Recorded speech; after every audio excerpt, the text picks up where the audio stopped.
Muito boa tarde a todos quantos nos sintonizam. Obrigado pela preferência. Somos a Rádio Despertar. O programa Eu Frontal vai ao ar todas as quartas-feiras a partir das 14 horas. Hoje ligeiramente retardados, com 14 minutos. De todo modo, cá estamos para receber uma vez mais nos nossos estúdios um convidado, uma pessoa especial, nunca dispensável, nas abordagens sobre a política do nosso país, sobre os fenómenos políticos que marcaram os últimos, digamos, 50 anos, desde a independência, portanto, desde 1975, um percurso de luta, de resistência travada aqui no nosso país, resistência à ocupação russo-cubana.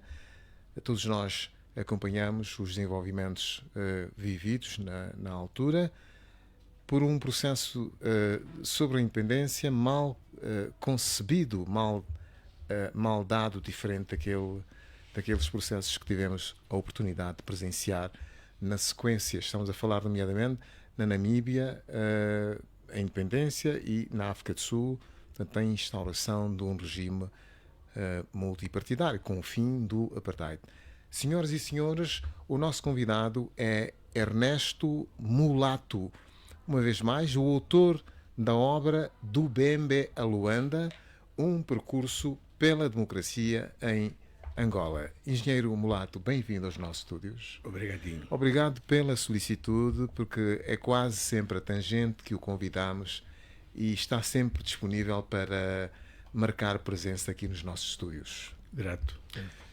Muito bem, eu vou hoje começar a falar, entre vários outros assuntos, sobre o que era, portanto, hoje é dia 22 de maio, falta pouco tempo, faltam 9 dias, estariam a faltar 9 dias, em 1991, para que efetivamente se assinasse o BICES, o Acordo de BICES, que foi uma espécie de restauração daquilo que não foi levado à prática. Estamos a falar que tinha sido acordado em Alvora.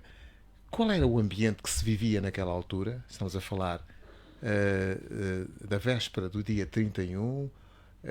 Eu sei que estava por perto deste processo que veio a culminar com a assinatura do acordo de BICES, portanto, em Portugal. Qual era o ambiente que se vivia? Bom, num contexto de guerra, certo, as pessoas estavam desesperadas, estou a falar dos angolanos, mas surgiu aquela... O que é que se vivia nos bastidores? O que é que se tinha traçado? Havia este compromisso de, efetivamente, a paz finalmente chegar em 1991, 31 de maio? Bom, com certeza que havia um azáfama de que, até que enfim, os angolanos iam se reencontrar, e que a paz verdadeira iria vincar, e com os acordos de BICES, que é o complemento do Alvor, e possivelmente teríamos, como acordado anteriormente, que não foi possível, as eleições que as tivemos em 92, mas não as tivemos na forma em que a UNITA pensava, de que seriam eleições já num ambiente não de desconfiança, já num ambiente não de medo, é num ambiente de que ganhasse quem ganhasse, Angola iria continuar. E depois de algum tempo, possivelmente viria mais um outro processo. Exatamente. O que não aconteceu. O que não aconteceu porque tudo já estava armadilhado. Primeiro, imagine que Angola fez a luta colonial e entrou depois numa guerra civil. Pois, processo de independência. Um processo de guerra civil. Uhum. E que o país, no momento das suas eleições, primeiras eleições no país depois de uma guerra que foi fratricida, o contingente das Nações Unidas era quase 1/3 do que o que estava na Namíbia, quando a Namíbia fez as suas eleições. Então se tornou independente, portanto, da Tornou África do Sul. independente, Pois. sim. Porque o contingente era acima de 7 ou 8 mil homens na Namíbia, mas aqui veio quase gatos pingados, os que estavam aqui. Logo, sabia-se no ponto de partida que não havia grande interesse de se fazer um processo correto para Angola. O que significa que também as forças envolvidas, que eram os portugueses, os russos e os Estados Unidos, não estavam a almejar um bom processo naquela altura. E as eleições que tiveram lugar tinha dois expoentes, o MPLA e a UNITA.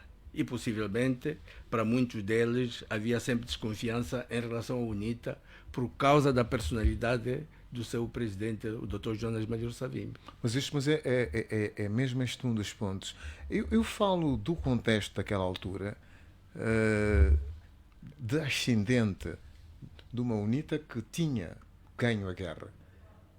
E, entretanto, não ter conseguido fazer esta posição vincar sobre a mesa, prevendo todas estas debilidades ou flancos de exploração por parte de uns, e fez o que fez, aliás, com que, por exemplo, viessem para aqui em número reduzido os representantes das Nações Unidas e que não fossem acauteladas situações eventualmente previsíveis.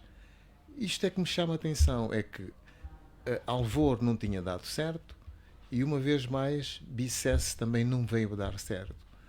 O que é que explica que, efetivamente... É continuidade. Alvor não deu certo porque já havia o plano de passar a independência ao MPLA. Só não podiam publicamente fazê-lo porque havia aqui 3 forças que lutaram para a libertação, a começar pela FNLA, que até se pode dizer que deu mais dor de cabeça no princípio dos anos 60 aos portugueses, depois o próprio MPLA e a UNITA. Então, abertamente dizer que agora vamos negociar com o MPLA para passar a independência, não podiam fazê-lo, mas tiveram acordos secretos na manga em que iriam fazer tudo para que não houvesse eleições na primeira fase e para passarem então o MPLA a dirigir Angola. É o que aconteceu. Agora, entrando na segunda fase, depois de uma resistência, também que não contavam que a UNITA seria capaz de resistir os russos e os cubanos, não é? Mesmo se eles digam que nós também tínhamos o nosso lado os sul-africanos estavam cá para defender os seus próprios interesses. Os interesses da África do Sul coincidiam a um dado momento com os interesses da UNITA e deram-nos as armas, que temos que felicitar, que valeu a pena, porque também permitiram-nos fazer a nossa resistência. E como se diz, que você que está a afundar num rio, não vais olhar a mão de que vai te salvar.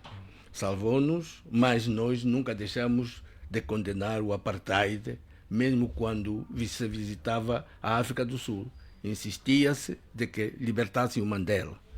Mandela, com Pieter Botha, eram os representantes do sul-africano. Um representava os brancos, o outro representava os negros. Os dois fariam a África do Sul. Foi sempre a mensagem do Dr. Savimbi. É o que aconteceu. O que aconteceu.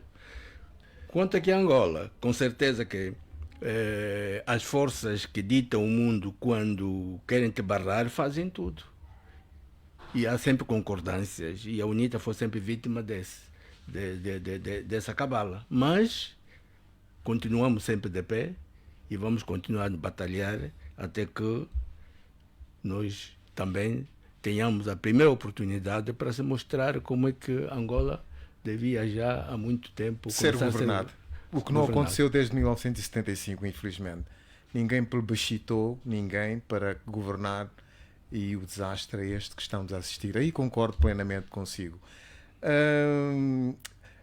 Diferente, portanto, de outros acordos que houveram, embora não tivessem tido o sucesso que teve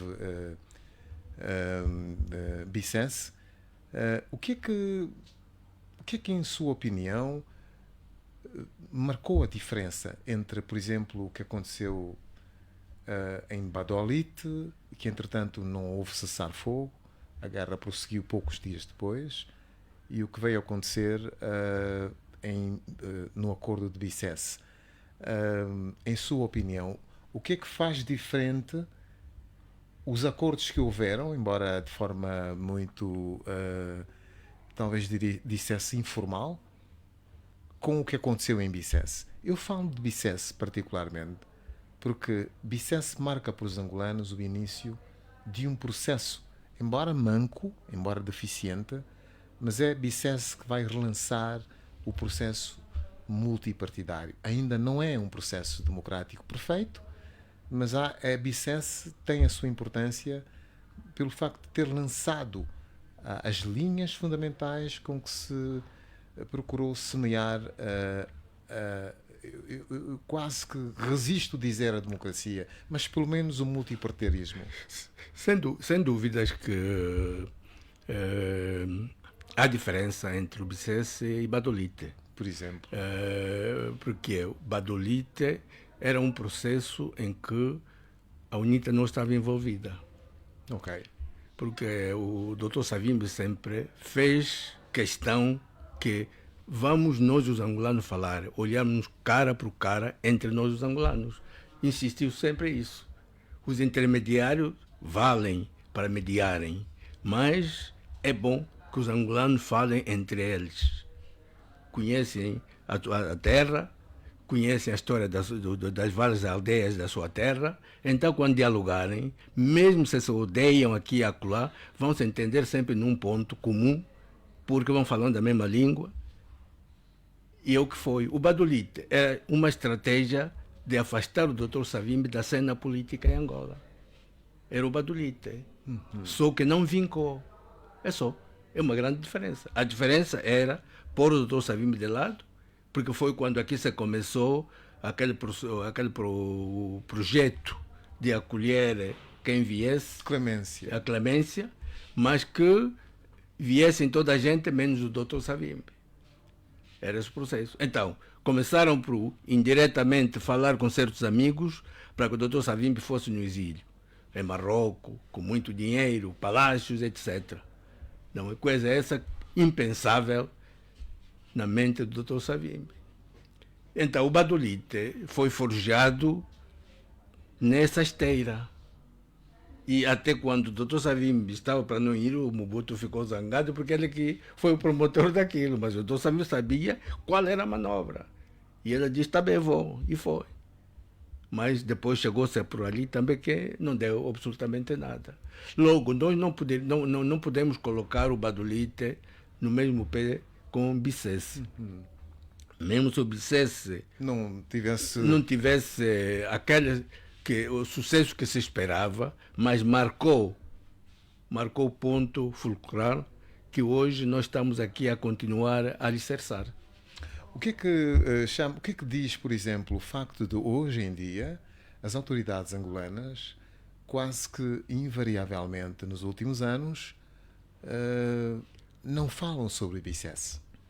Há um silêncio e quando chega o dia 31, talvez agora venham a falar, porque nós estamos a falar, a levantar o assunto, mas é eventualmente mais a UNITA a falar de Bicesse do que propriamente as autoridades que podiam, enfim... Acha que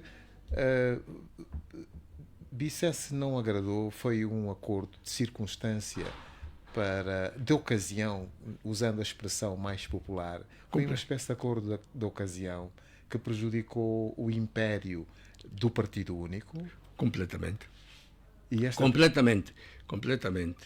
Porque o Bicesse foi por causa da resistência feita cá no país e chegando à conclusão, depois da saída dos cubanos e também paulatinamente os russos, tudo era muito custoso, de que mesmo que continuassem a lutar nunca iriam derrotar a UNITA militarmente, e então todos os conselhos eram de que deviam se encontrar como angolanos e fazer uma plataforma de negociações e acabarem-se com o conflito.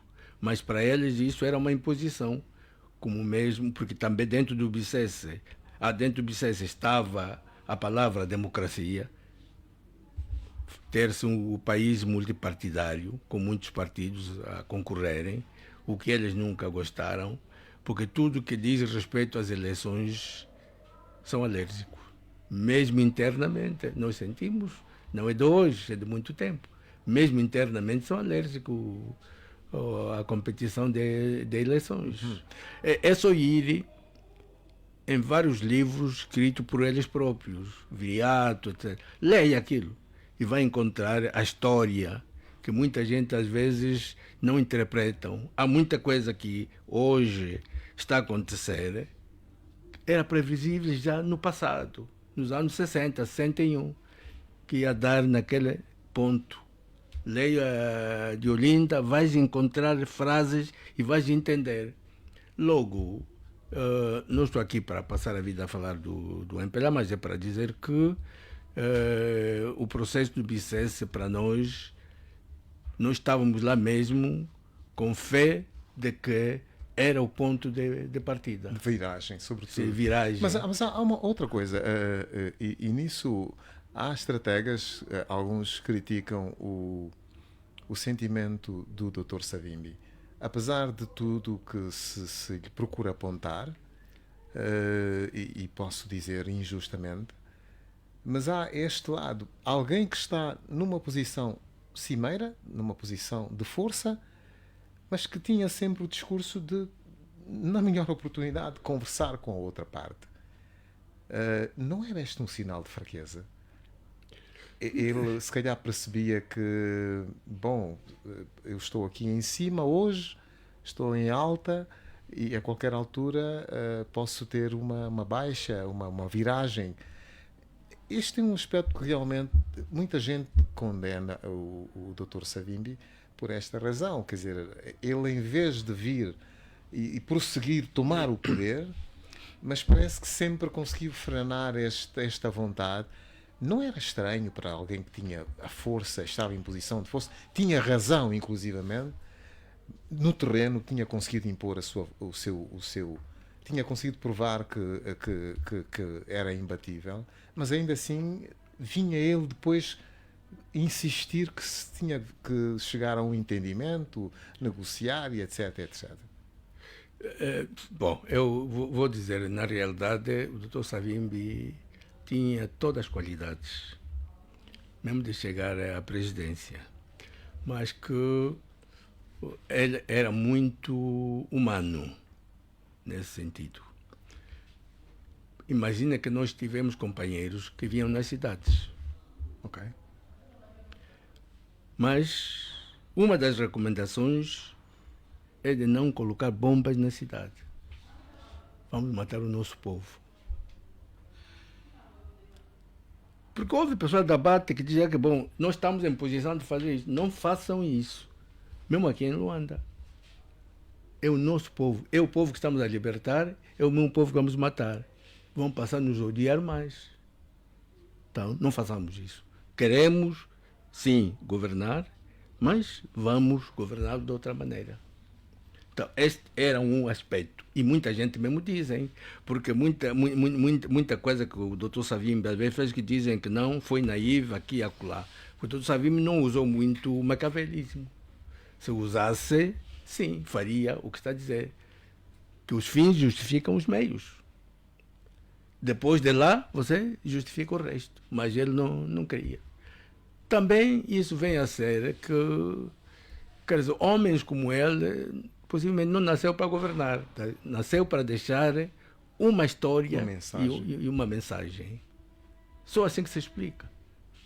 Tudo que ele previu está a acontecer. Porque os outros, quando é para o poder, fazem tudo. Não importa se vai queimar a casa do tio ou de quem, desde que atinge o poder ele faz. Mas o doutor Savimbi diz, cuidado, vamos matar muita gente. Olha, um dos aspectos que hoje, por acaso, houve a conferência de imprensa do engenheiro Alberto Costa Júnior, presidente da UNITA, sente que há esta recalcitrância, esta teimosia da parte do regime em perpetuar-se no poder usando de todos os meios. E o tema desta comunicação que hoje tivemos a oportunidade de acompanhar foi realmente a questão da violência, o crescendo da violência, que pronuncia, tudo me indica, não foi dito assim de forma direta, mas tudo aponta para uma estratégia que talvez persiga inviabilizar alguma coisa, ou seja, conseguir a perpetuação no poder. Sente que de Bicesse aos dias de hoje, 22 anos passados, ou 33 anos passados, estou a falar de 1991 até hoje, 33 anos, sente que não houve lições que as pessoas apreenderam do que se passou, que nos levou ao Bicesse, nós angolanos? Bom, muitas vezes eu me interrogo pessoalmente os nossos irmãos da direção do MPLA, não são os membros do MPLA, mas da direção do MPLA, principalmente do Biro Político, Comitê Central, principalmente, são cristãos. Mas que penso que também têm dúvidas. Na medida em que a viragem de uma situação sente-se. Desde 2002, mesmo ganhando as eleições em 2011, 2012, fazendo que ganharam, etc., sentem que a sua popularidade não sobe. Deviam fazer leituras. Fazem tudo, e mil uma coisa, gastam muito dinheiro, mas a descrença está a subir. Continua a subir. Não é? Não querem rever o sistema. Não são os homens, é o sistema. O que amarra é o sistema. O que amarra tudo aqui é o sistema. Uhum. Eu fiz hoje nas redes sociais, quando eu li o Jornal de Angola, que o Ministro do Estado da Economia quer pôr mais ênfases na produção interna. É o RIME. Pois, por acaso, é uma notícia que passou ontem na Rádio Nacional de Angola. Sim, mas é o RIME. E deve ter tido reflexo no Jornal de Angola também. É o RIME porque é uma grande novidade. Descobriu a roda, não é? Ele está a descobrir a roda hoje, o Ministro da Comunicação. Não se está a descobrir a roda hoje, mas esse é o mesmo discurso. Mesmo no tempo do presidente Eduardo Santos, depois de 2002, fazia-se esse mesmo discurso. Produção interna. Apostava na produção interna. Aqui não está em questão a produção interna. É encontrar o que está a acontecer que não estamos a conseguir a produção interna. O sistema. É exatamente o sistema. Só não querem aceitar. É o sistema que amarra. O sistema que o país, que o presidente Eduardo Santos urdiu para se manter perpetuado no poder, é que trava tudo. Mesmo se o presidente João Lourenço também agarrou e hoje está embalado nisto, não é? Mas quando começou, não tinha começado assim. Os outros disseram, não, vai ler. Não é você que manda. A cartilha. O que manda somos todos nós e o que está escrito ali em relação ao MPLA. É por isso que um juiz, não é? Não faz as sentenças, às vezes, em nome do povo, mas em nome do Biro Político. Sem o dizer publicamente. Porque se você é membro e tens que ir lá defender o MPLA e você não renuncia, porque está nos estatutos, você quando está lá, você diz cuidado, você não pode violar aquele princípio. Então, é exatamente isto que está a amarrar a nossa governação cá no país. Aliás, a questão da produção interna, já nós tivemos várias tentativas e por acaso é interessante ouvir o que está a dizer em relação a este discurso do Ministro da Coordenação Económica, Massano. É o Massano que falou, fez o discurso. Muito interessante. A questão central é que a pergunta que se deriva, inevitavelmente, é do porquê de tanto fracasso ao longo destes 50 anos. Devem estudar. Enfim, e realmente são muitas, e ficamos muito intrigados. Muito bem.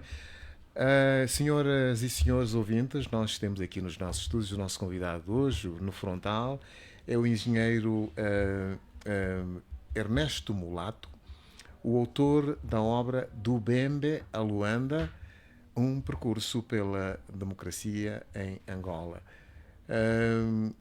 Um livro fonte de muito conhecimento, e na oportunidade da revisita que fiz recentemente, além do que pude ler, do percurso que fez, desde a longa caminhada, a longa marcha, com todas as peripécias vividas, enfim, há um aspecto que me chamou a atenção, que tem que ver com a OA. A OA que vai completar, creio que 63 anos, fazendo aqui contas. Portanto, no próximo dia 25, dentro de 3 dias, a OA vai completar mais um aniversário desde a sua constituição. E o livro fala do discurso proferido pelo Dr. Savimbi na altura. Eu creio que ele consta do grupo de angolanos que esteve presente à data da constituição da OA. Não sei se estiver errado, pode me desmentir. E realmente há referências ao discurso feito na ocasião, na altura. Ele ainda, noutra função, não era o presidente da UNITA, mas estava lá como angolano, e numa outra missão. Quero recordar um bocadinho, e dado que estamos a aproximar-nos deste aniversário da OA, daqueles dias, daqueles momentos, como é que foi que viveram aqueles dias da fundação da OA, e como é que olha para ela hoje, para esta organização da Unidade Africana? Com certeza, com certeza. Bom, permita-me que eu começo por dizer como é que surgiu a OA. Como é que surgiu a OA? A OA faz parte do movimento que começa com a Primeira e a Segunda Guerra Mundial. Certo. Então, na Conferência de Versailles, em 1919, depois do fim da Primeira Guerra, então, nesta reunião também, houve uma conversa em que dizia que os países colonizadores que preparassem os seus territórios para a autodeterminação. Ok. As independências, quer dizer. E para a independência. E até Portugal, naquela altura, dizia que não tinha colónias. Depois surge a Segunda Guerra Mundial. Certo. E que termina em 1945.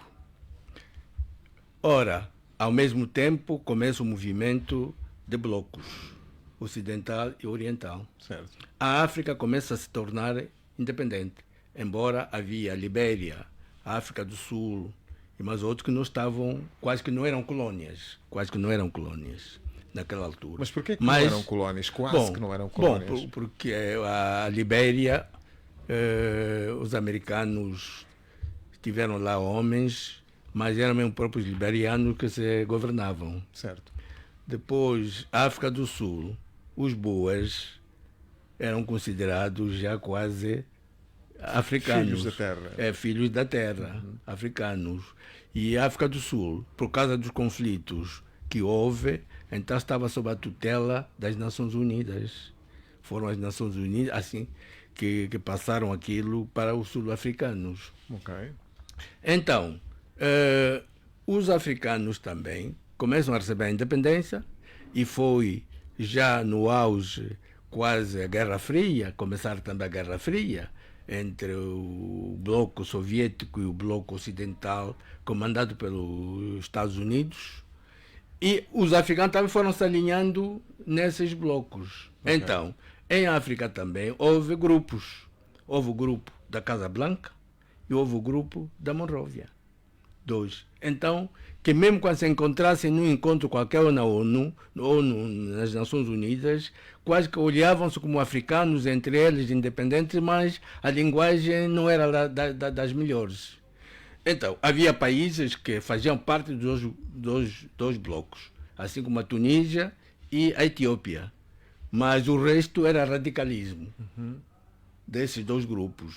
Então, nós tínhamos o Casablanca, onde estava o Ghana, o Egito, Marrocos, Etiópia, Libéria, Sudão, Guiné-Conakry, Mali e mais tarde, então, o governo ainda provisório da Argélia. Faziam parte.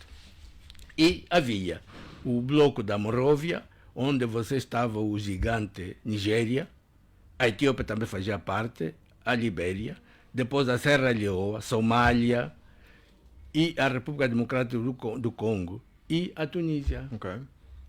Ora, com o andar do tempo, chegaram à conclusão que não deviam continuar de costas viradas se o continente tinha que avançar. Acontece a UPA, FNLA, a UPA e o PDA unem-se em Kinshasa, 62, não é? Então, formam a frente e o Dr. Savimbi é ministro das Relações Exteriores do GRAI. Ok. Então, quando se forma Portanto, o GRAI, que era o o governo governo da República de Angola no do exílio, exílio. o GRAI. Ok. Então, quando agora os países com o impulso do Ali Selassie, não é? Depois do Kwame Nkrumah, do Nasser, esses Eram presidentes também de países de países, exatamente. africanos. Exatamente. Depois o da Nigéria, o Tafawa Balewa, não é? O Abubakar Tafawa Balewa eram essas personalidades daquele tempo. Foi. Então, quando então é convocada esta reunião em Addis Abeba, na Etiópia, então era necessário que os movimentos, porque um dos pontos fulcrais era como ajudar os outros povos a se tornarem independentes. Ok.